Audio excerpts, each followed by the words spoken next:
Hello hello hello. இந்த இனிமையான நிகழ்ச்சிக்கு தலைமை தாங்குகின்ற அன்பு சகோதரர் தமிழர் அடித்தள அமைப்பின் கழக நிறுவனர் கரு சந்திரசேகர் அவர்களுக்கும், பாவலர் ராமச்சந்திரன் அவர்களுக்கும், இங்கு வருகை தந்திருக்கின்ற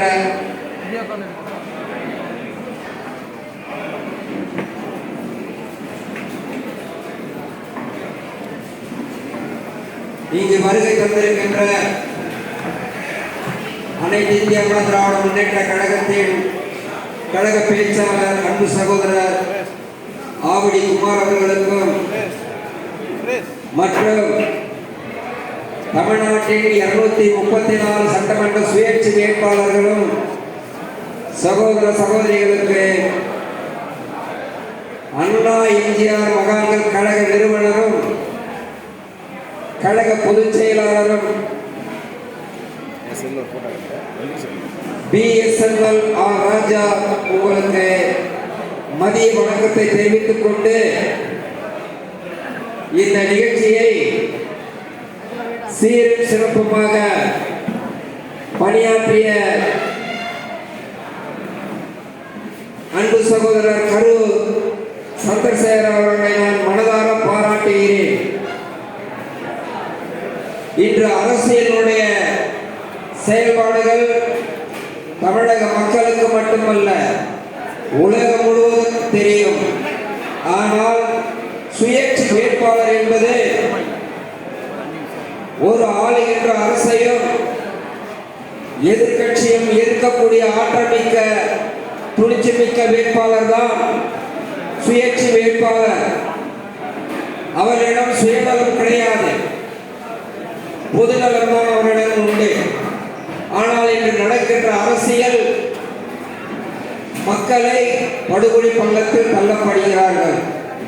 நீங்கள் நினைக்கலாம், ஆட்சியாளர்கள் பெரியார், மாண்புமிகு தமிழக முதல்வர் பெரியார், நாடாளுமன்ற உறுப்பினர் பெரியார், சட்டமன்ற உறுப்பினர் பெரியார், அதே போல அரசு துறையில் மாவட்ட ஆட்சியர், காவல்துறை அதிகாரிகள், வட்டாட்சியர்கள், அனைத்து சகோதரர்களுக்கும் மாதம் சம்பளம் வழங்கக்கூடியவர்கள் இந்த பொதுமக்கள் தான். ரத்தத்தை வேலையாக சிந்தி தன் உழைப்பை இந்த அரசியல்வாதிகளுக்கு மாதமான சம்பளம் கொடுக்கப்படுகிறார்கள். அவர்களுக்கு அதிகாரம் கிடையாது. நாளை தீர்ப்போடும் நீதிபதி மக்கள், இந்நாட்டின் நிதி ஆதார களஞ்சியம் மக்கள், சட்டமன்ற உறுப்பினருக்கு அங்கீகாரம் கொடுப்பது மக்கள். இந்த ஆள்காட்டி வரவில் இதைதான் பேரறிஞர் அண்ணா சொன்னார், உன்னால் முடியும் தம்பி என்றார். அதையே தங்கத் தலைவர் பொன்மனச்செம்மல் புரட்சி தலைவர் எம்ஜிஆர் உழைப்பவரே உயர்ந்தவராவார் என்று சொன்னார். அந்த தாரக மந்திரத்தை தான் இந்த எளியவன், நான் கிட்டத்தட்ட 48 ஆண்டு காலத்துக்கு மேலாக அனைத்து இந்திய அண்ணா திராவிட முன்னேற்ற கழகத்தில் பணியாற்றியவன். தலைவருக்கு பிறகு ஜெயலலிதா அவர்கள் இருந்தார்கள். அவர் மறைந்த பிறகு இந்த நாட்டில் மக்களை படுகொலை பாதாளத்தில் தள்ளிவிட்டார்கள். ஒரு சாதாரண குடிமகன் தவறு செய்தால் அது காவல்துறையோ இல்ல கலெக்டரோ இல்ல வட்டாட்சியரோ மற்ற துறையினரோ அவர்களை தண்டிக்கப்படுகிறார்கள். இந்த அரசியல்வாதிகளுக்கு ஏது பணம்? அவர்களுக்கு மாதம் 1 லட்சம் சம்பளம் மக்கள் வழங்கப்படுகிறார்கள். சற்று சிந்தித்து பாருங்கள்.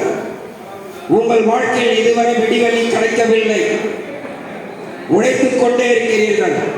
குடும்பம், மனைவி, அக்கா, தங்கை, அப்பா, அண்ணன், ஆனால் உங்களுக்கு அது விடிவு காலம் கிடைக்கவில்லை.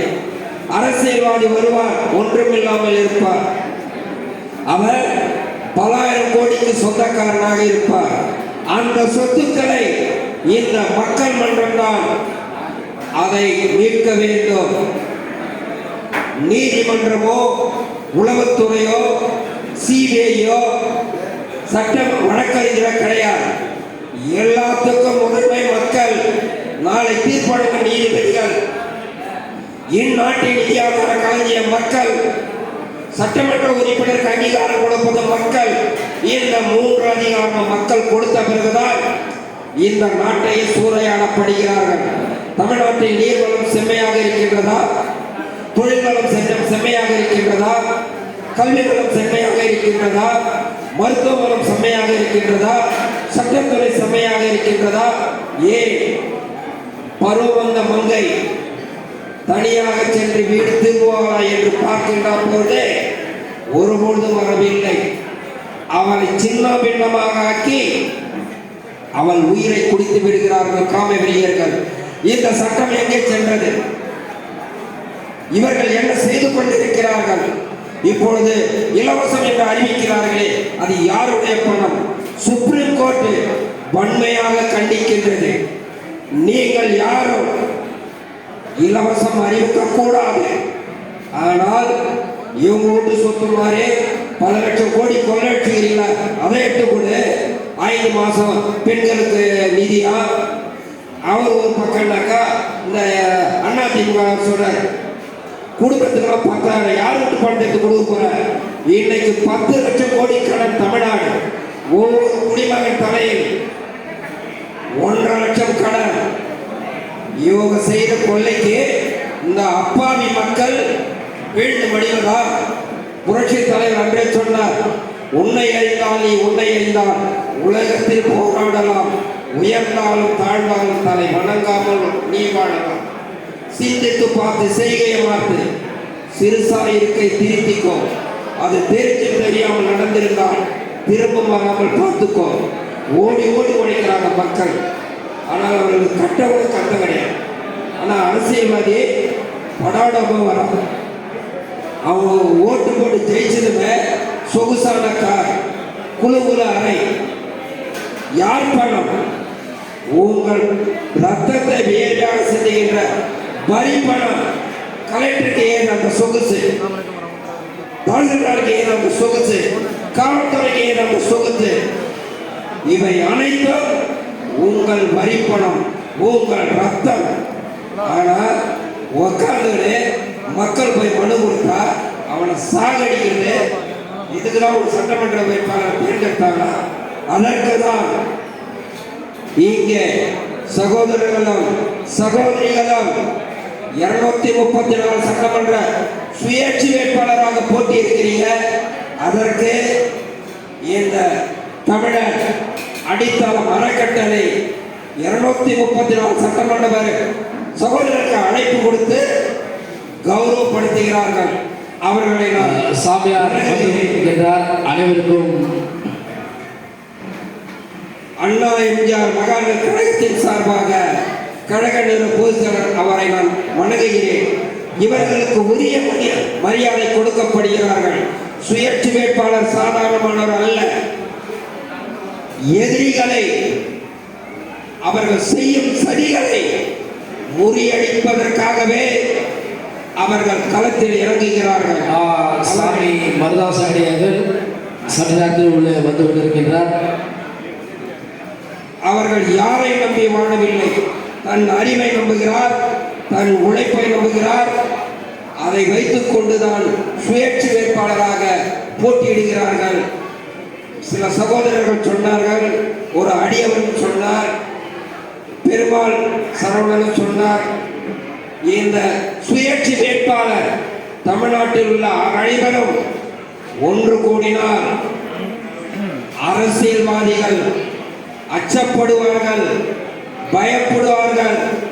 நாம் அவர்களை குறை சொல்லக்கூடாது.